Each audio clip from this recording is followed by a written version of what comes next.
Hi, today I am going to make a wooden straight edge out of this piece of leftover mahogany that I had in the shop. It's, I don't know, between 2 and 3 feet long. I don't really care exactly, I just knew I wanted a straight edge about that long.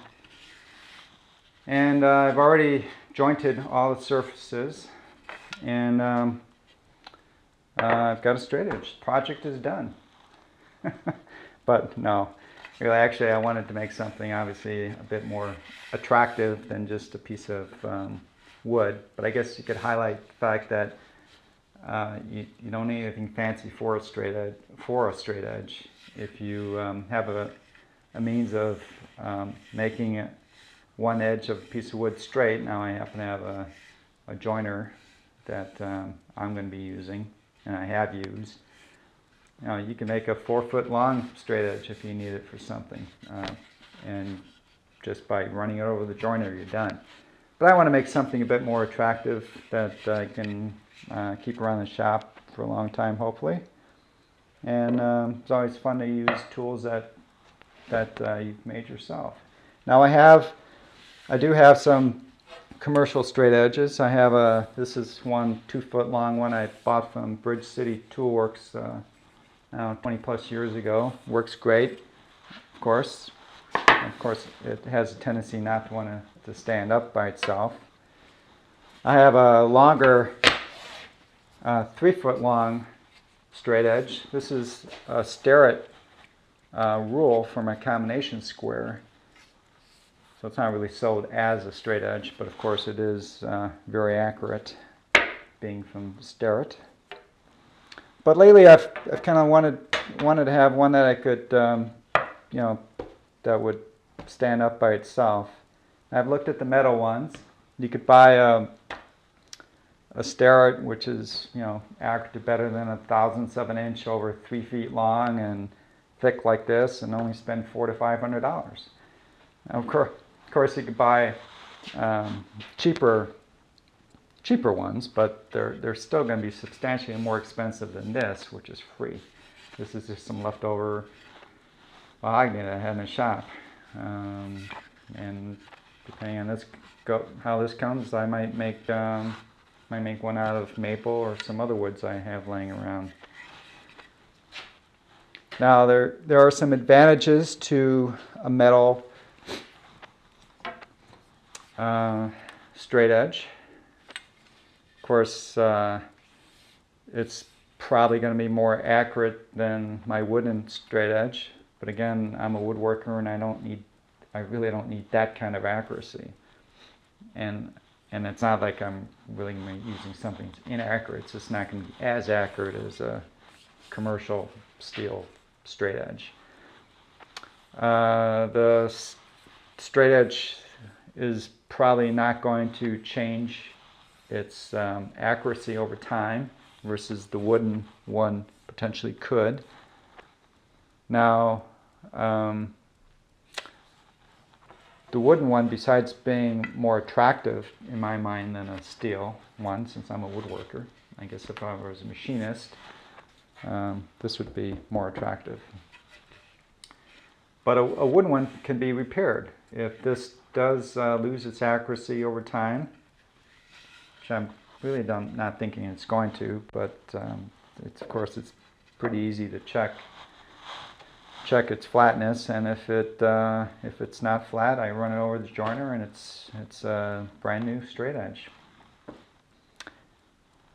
The steel straight edge is going to be more robust on the edge. If I'm going like this on some surface, and the surface has some imperfection, it's not very likely that's going to damage my edge here.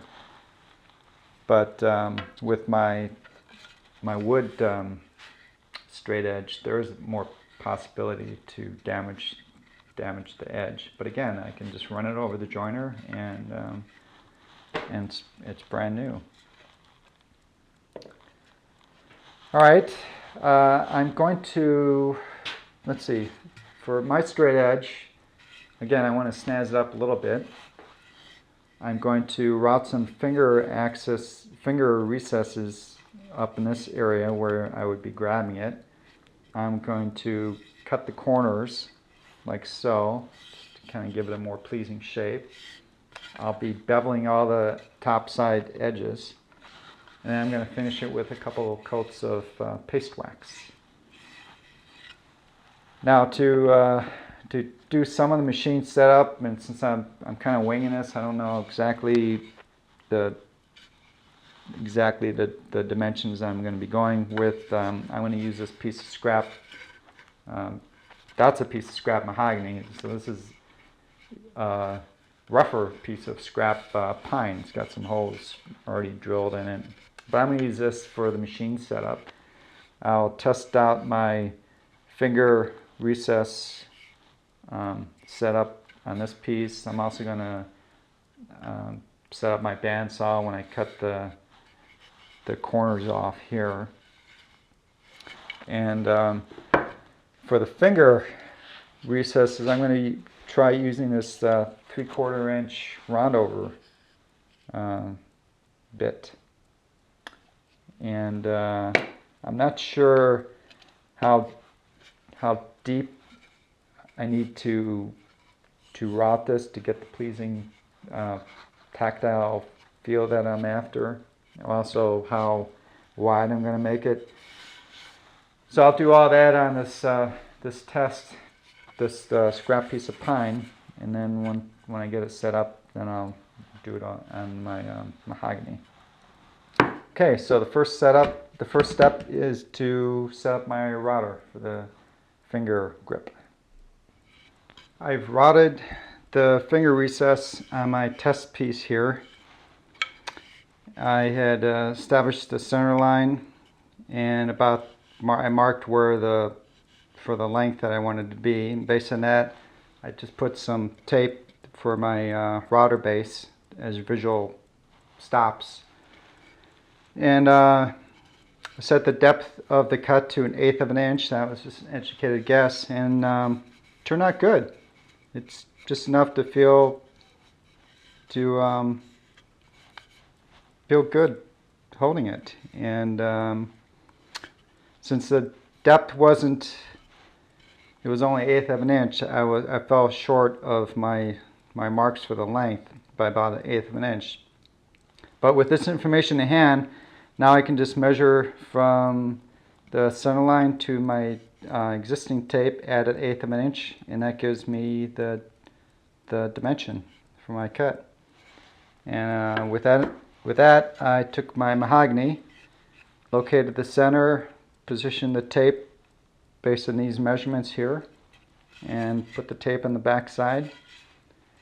And my edge guide remains the same, so I don't have to adjust that. And I'm ready to route the mahogany.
Okay, Well, that looks great.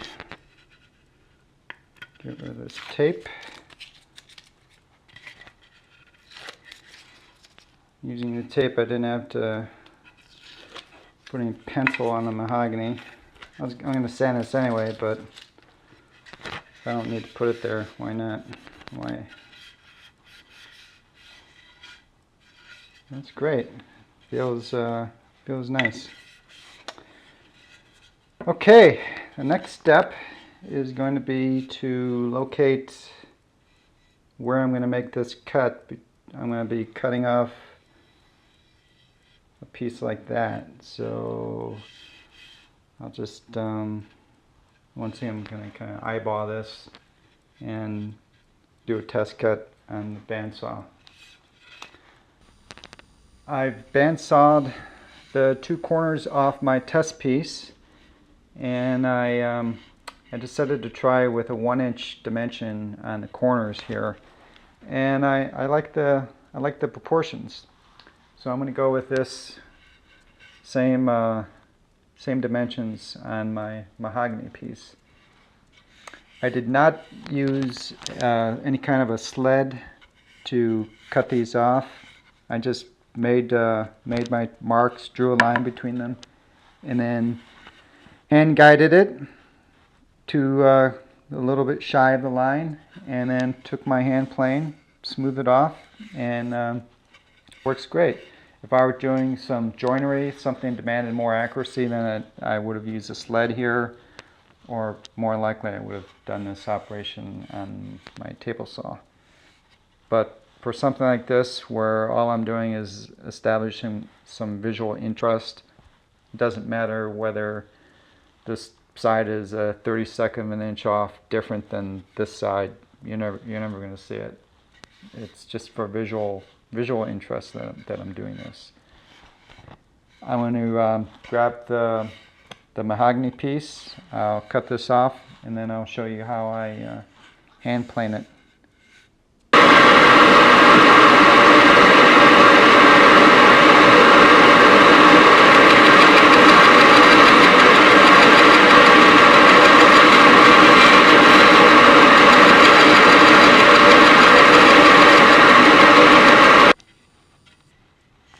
I've bandsawed off the corners of my mahogany here.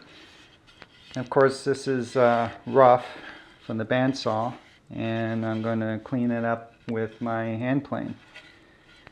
Now, I don't have a proper woodworker's bench yet with the nice clamps, vices, because I don't do a lot of hand planing right now. I want to do more, and I guess when I do more, I'll have more motivation to actually build a woodworker's bench. But until then, I just use my Jorgensen wooden clamp here. I have it bolted to the tabletop. It only takes a few minutes to mount this when I need it. I have a little bit of scrap wood here that I rest on top of the threads so that my threads won't mar my workpiece, and just place it in here like so. Now, if I have a longer board that I want to hand plane the edge, I can just take a scrap piece here, clamp it to my tabletop, clamp this, and this is resting on the board here, and I can easily plane long boards with this kind of a setup. So you don't need a nice woodworker's bench to do hand planing. Of course, everyone wants one, including myself. But until I get that, I'll be doing this. Now, I'm going to hand plane these the bandsawed cuts. I'll make probably one pass to clean up, just to have a fresh shaving on the top piece here. Then I won't touch these again. Sandpaper would just ruin the finish that I'm going to get with the hand plane. And while it's in the vise, I'll also be putting the bevel on with my black plane. Now, I've already established with my test piece here that I need 5 passes on my black plane to establish the kind of bevel that I need. So remember that if you're ever doing hand beveling your edges and you want consistent bevels, count your passes. Establish what you need. If it's 5, 6, 7, 8, 3, 2, whatever it is, just do that same amount on each edge and you have something that looks pretty consistent. Okay, well, let me get to this then.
Don't think I can improve that.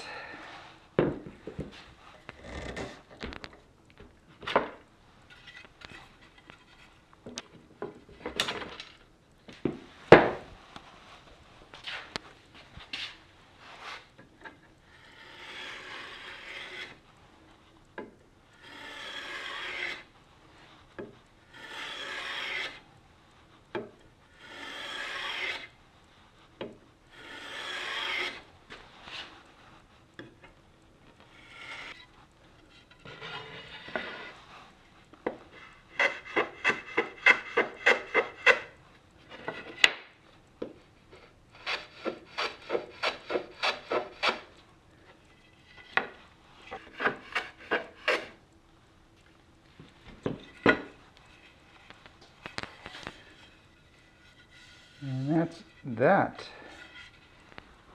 Bevels on all the sides.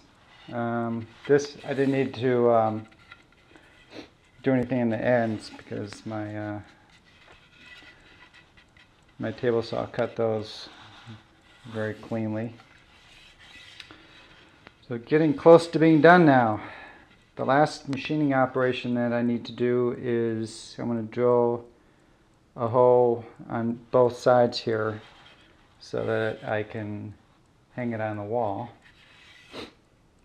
And after that's done, I'm going to mark my name and a date on it. I like to do that on things I make. All I do is I have a set of punches, and I just put a piece of tape here to line it up, and so I get a consistent, you know, doesn't go like that, right? And just punch my name, like on this piece, I think I'll punch my name over here, and then I'll just put 2011 over here. So I'm drill the holes, put my name and date, and then I will be sanding it. I'm going to try my my small random orbit sander. I'll try that on the test piece here on one side. I think it should work fine. I just want to make sure I'm not gonna it won't end up rounding over the edges, that I can do it and maintain a flat surface.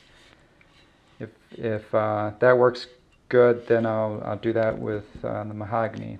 If that doesn't work, then I'll hand sand it. And after that, then it's putting some paste wax on, and it's done.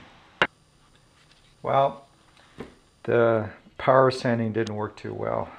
I had a feeling it wouldn't. I sanded one side of this with my random orbit palm sander, and it was just particularly, this was okay, but as you started getting these narrow sections, it was just starting to round over the edges. That's not going to work. So back to the hand sanding. Just got my block here, and I'm going through 80, 100, 120, 150, 180, and I'll stop at 220. And I'm at 120 right now. Fortunately, it's a small piece, so it goes pretty quick.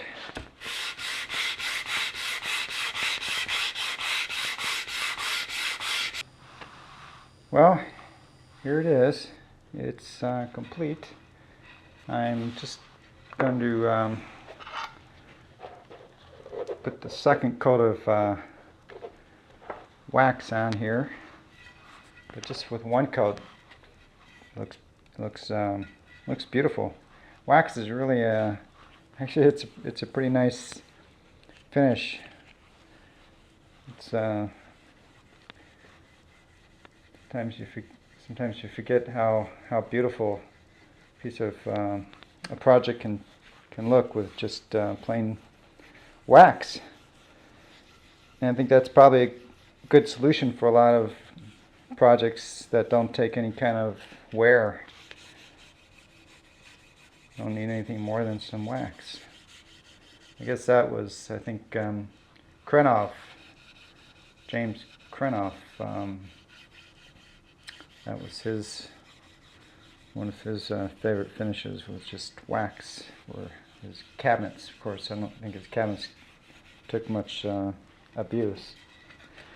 Anyway, this came out beautiful. Came out just as I was hoping. It's seems pretty accurate to me.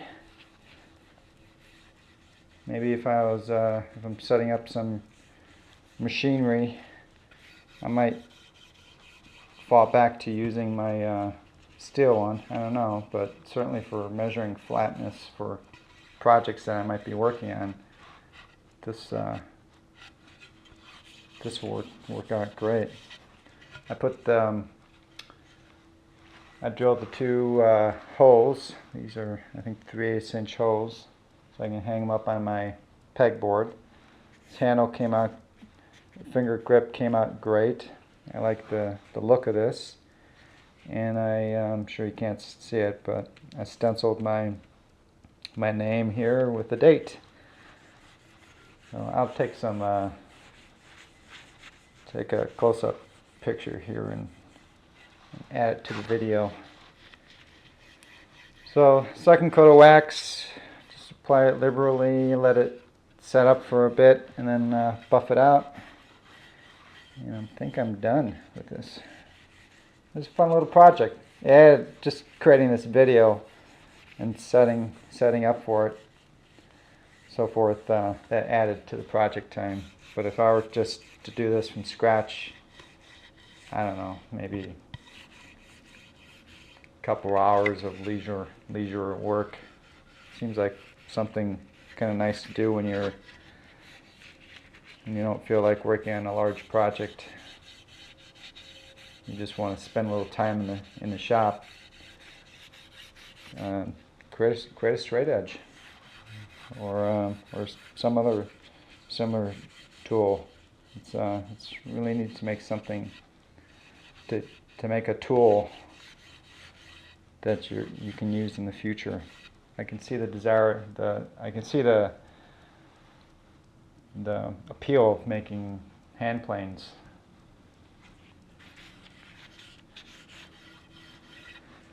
All right, well, that's it. Get out in the workshop and make yourself a straight edge. Make some short ones, make some long ones. Thanks for stopping by.